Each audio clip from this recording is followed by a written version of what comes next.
Hey there, we're esquared. I'm Erin. And I'm Emily, and we are here to keep things simple and fun. Are you sick of going on Pinterest to look up poses upon poses for family sessions? Or maybe you get to the session and you just freeze up? Well, we're here to simplify that process for you. And we're here to give you some tips and tricks for families with younger children. Also, make sure to watch all the way through for a very special bonus we have just for you. We promise to have you leaving confident and feeling at ease at your next family session. For the best photography tips and tricks, make sure to subscribe to our channel and hit the bell for future video notifications. All right, so let's just get right into it. We want you to just think simple. Your main goal is to help the family have fun at your session and maybe get a few photos to hang on the wall or to send in a Christmas card. We know that family sessions can be very stressful at times, so try not to stress out. Try not to show that stress because you are going to stress mom out, dad out, the kids out. And also make sure just to tell the mom in advance, hey, this could be stressful. Let's just stay calm and embrace the chaos. When it comes to families, we like to use something called the top model posing system. What this means is that we keep the family or groupings in one stance and then just vary things up, whether it be where one of them have their hands, maybe we'll even flip a couple kids around, or maybe we'll have mom grab her jacket right here. Just switching teeny little things during the session, but keeping them in one pose. That's what we call the top model posing system. And once you put a family in a position, let's say you have them all standing in little spots, make sure to let them know you're going to be in that spot for a little bit of time because we might have you look at different people, we might have you change where your hands are, all that kind of stuff. So just educate them in advance. You're going to be in that same spot for just quite some time. Because otherwise they tend to get nervous and want to move and say, okay, what's next? And then they get out of it and then you got to replace everyone back in. So keep them in that one stance and let them know. And the other thing we want to let you know is make sure you are always encouraging them. So when you're behind the camera and you just took a picture, be like, oh my gosh, this one looks so good. You guys, you're going to love this. Just continuously talking to keep them relaxed and excited to see the images. All right, step one, you need to just figure out, are you going to have them stand, sit, walk, or maybe something else? That's it. That's step one. And we always like to do the whole family first, just in case kids get crabby. Unless the mom or dad requests otherwise, we always do that one first because that's the one that they want to hang on their wall. All right, so let's start with standing. So when we do a standing pose and we're starting with the family, we always like to start with mom and dad first. So starting with dad, we always like to pose dad as square as possible to the camera as we can, have his feet shoulder width apart, one foot slightly in front of the other, and then mom is going to do what we call taking her belly button and putting it to his hip bone. And so what that looks like is, if you can look in this picture here, you notice that her belly button is to his hip bone, and then we always ask dad to pull or to put his arm around her waist and pull her in as tight as possible. That always gives a nice slimming effect. Then we like to take both of the kids, or however many kids there might be, and place them wherever we think looks good, remembering we can always shuffle them around if we don't like where we've placed them. And keeping them closer together, the better. That looks nicer when they're closer together because it looks like they actually like each other. All right, so the second variation, let's say you took some variations of them standing. Now you might want to have them sit. These are probably always my favorite photos, are the sitting photos. So as you can see in these pictures here, there's a lot of variety even though they're sitting. There's very similar things going on, but we've changed some things up, which we'll talk about later. But in the sitting pose, if we look at this family here, you can see that we always put dad down first. So dad is going to always go straight to the camera, both legs out or one leg up, whatever is most comfortable for him. And then we're going to place mom in. And when we place mom in, we're going to have her angle her feet outward a little bit to the side, and she's going to lean her shoulder into dad's chest. So dad will wrap his arm around mom, and she will lean her shoulder into his chest. And then from there, we place the kids wherever they will, one, cooperate, or two, we feel will look best. And as you can see here, we also have a blanket. It's not always necessary, but that's one thing that we always try and remember to bring, just a neutral colored blanket. A lot of times the families will bring a blanket of their own, and we use that one if they choose to. All right, so another way that we really, really like to pose our families is what we call the walking pose. And what are they doing? They're walking. So there's lots of different ways you can vary this up. First of all, you can have them holding hands. You could have them linking arms. For the families with very little children, they could be holding their children. We could place the children in the middle. We could place the mom and dad in the middle. We could alternate. We also like to do the walking pose with just the kids.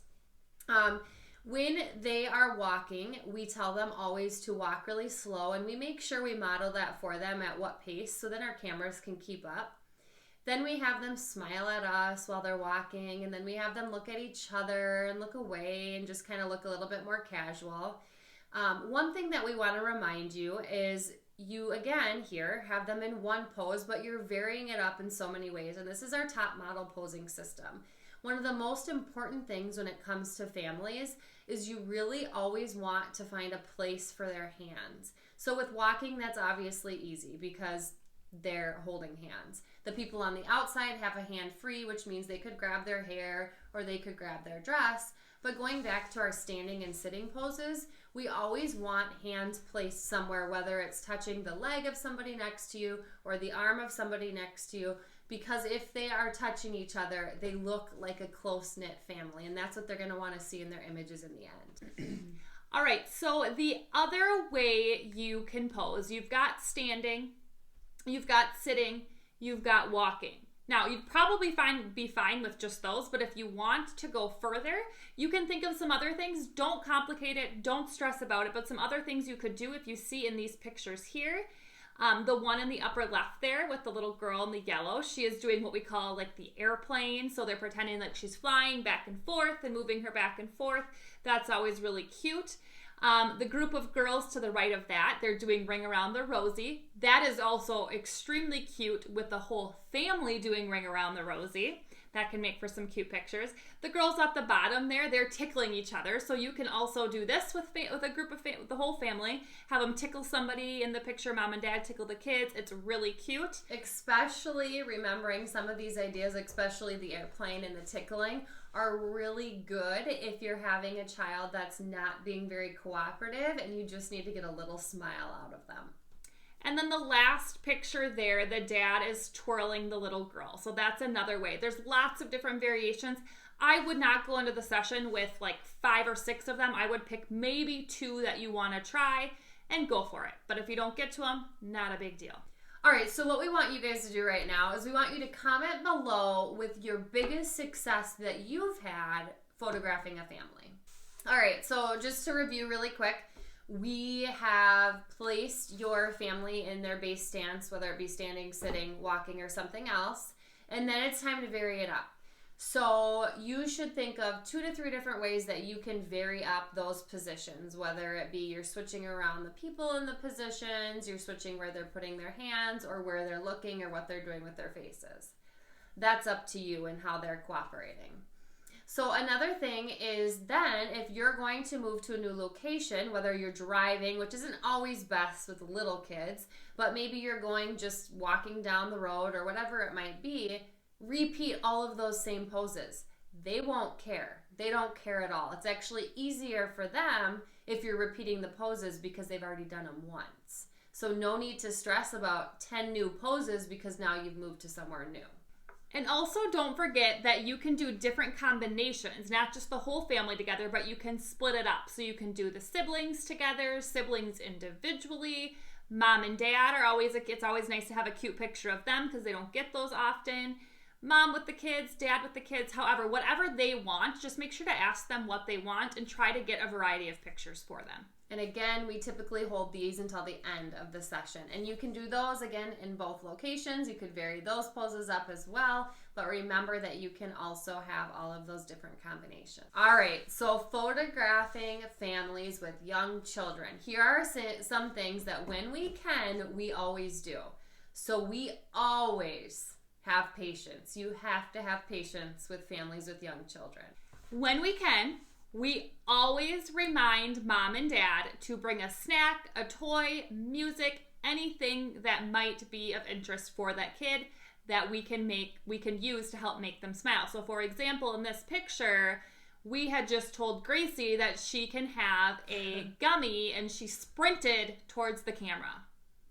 Now, when we tell our parents that they can bring a snack along, a lot of times we like to tell them and give them examples. For example, like a Smartie is a really good idea. Maybe marshmallows or something like that, but nothing that's going to get their face extremely messy or drip down on them. So something just little that can also be hidden if it's in mom's hand or the kid's hand or kid's cheek or whatever it might be. When we can, we always remind parents that kids will be kids, and that's okay. When we can, we always try to have someone along. For us, we're lucky because there's always 2 of us there. Some of you might have an assistant that comes along, but having someone there to play peekaboo behind the camera, that has saved us a lot of times and getting the little ones to smile. You also could say, hey, mom and dad, could you bring grandpa or grandma if they're around? Because that really helps relax the kids, and they will smile for grandma and grandpa.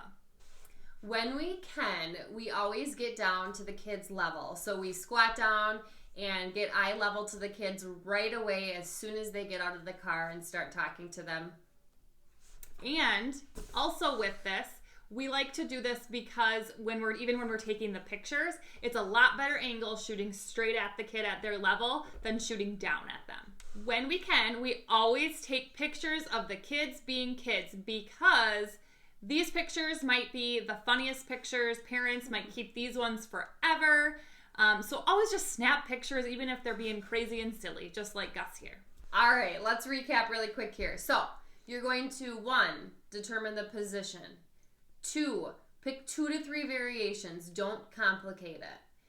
3, repeat with each position. So sitting, standing. And 4, hop to a new location. Even if it's just 5 feet over from where you just did, it might give it a totally different look. Now we hope you know some tips and tricks that are going to help you with your family session and make things go a lot better. So that's why, and we know that you can't remember everything that we just said. So that's why we have created a little something for you.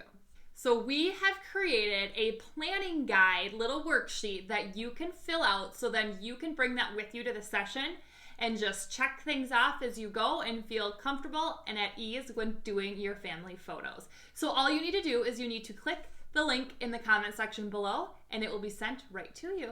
And so take that planning sheet right to your session, or screenshot it, take a picture of it right on your phone. You can use it either way.